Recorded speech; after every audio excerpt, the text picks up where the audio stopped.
It's Friday, October 9th, and the next presidential debate, as decided by the Commission on Presidential Debates, is going to be a remote debate.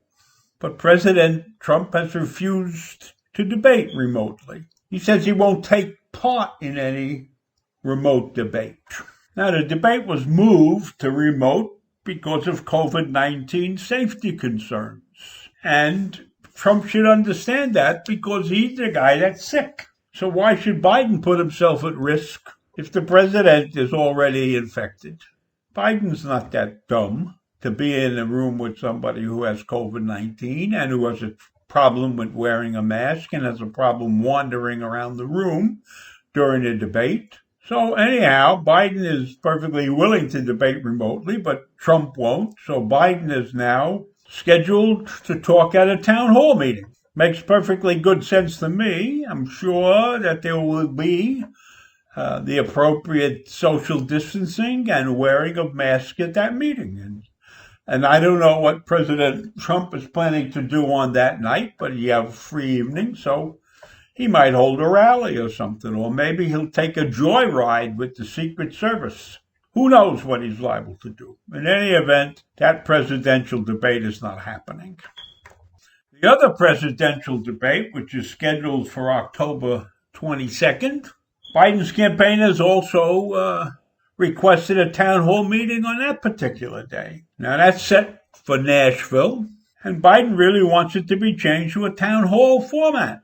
Now, I don't know what Trump is going to do about that, but, we'll wait and see. Maybe he'll change his mind if he's really serious about competing with Biden. Trump's campaign manager did say they would be willing to delay the final two debates, each of them delayed by 1 week, under the same format. It would move the Miami Town Hall to the 22nd and the Nashville debate to the 29th. But Biden's campaign manager said no. Trump's erratic behavior does not allow him to rewrite the calendar. She said the dates have been set. Donald Trump can show up or he can decline again. That's his choice. So that's where those debates stand.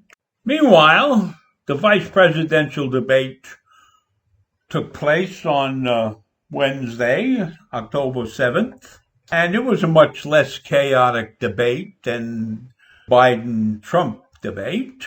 And in fact, they were rather cordial to one another. There were some tense moments and some sparks that flew. And the debate started with talking about the Rose Garden event. Pence defended the administration's refusal to follow guidelines from the CDC, such as wearing masks and staying 6 feet apart, when the White House unveiled Trump's Supreme Court pick, Amy Coney Barrett, on September 26th.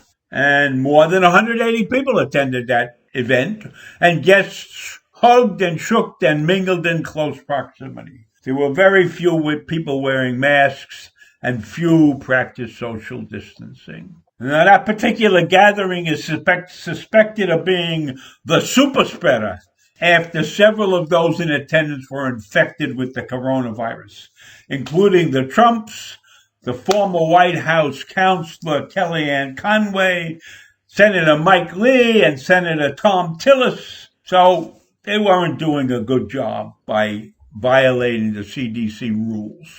Pence also defended Trump's statement of "don't be afraid of it." He said, "The president and I trust the American people to make choices in the best interests of their own health," while Joe Biden and Kamala Harris consistently talk about mandates. Well, I don't know how anybody could say they trust the American people to take care of their own health when we have huge outbreaks in organizations all around this country because they decide not to wear masks. These spikes that are going on around the country are not because people care about their own health. There are a lot of people who think like the president and believe that they are invincible. And those people have to be kept under control because they are affecting everybody around them. Now, of course, Pence made a couple of good points at the debate. He tried to get Harris to answer a question that she and Biden have repeatedly sidestepped.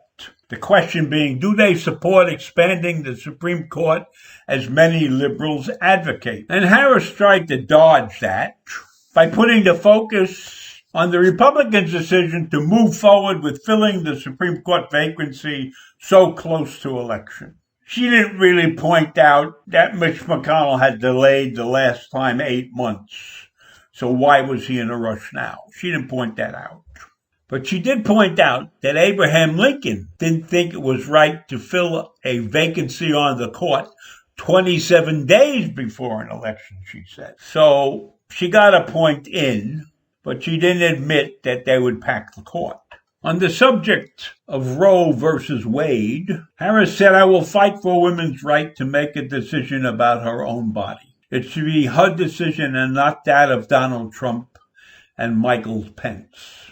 Now, on the case of Breonna Taylor, they had a very strong difference of opinion. Harris said justice had not been served, and Pence said he had faith in the system that resulted in no charges against the officers for her death. Pence said it was an insult to police officers across the U.S.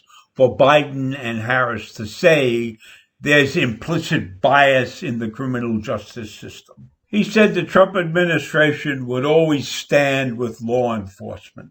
All in all, when you looked at this debate, it was a very civilized debate. And Pence congratulated Harris on the historic nature of her nomination. And he said he never expected to be on this stage 4 years ago.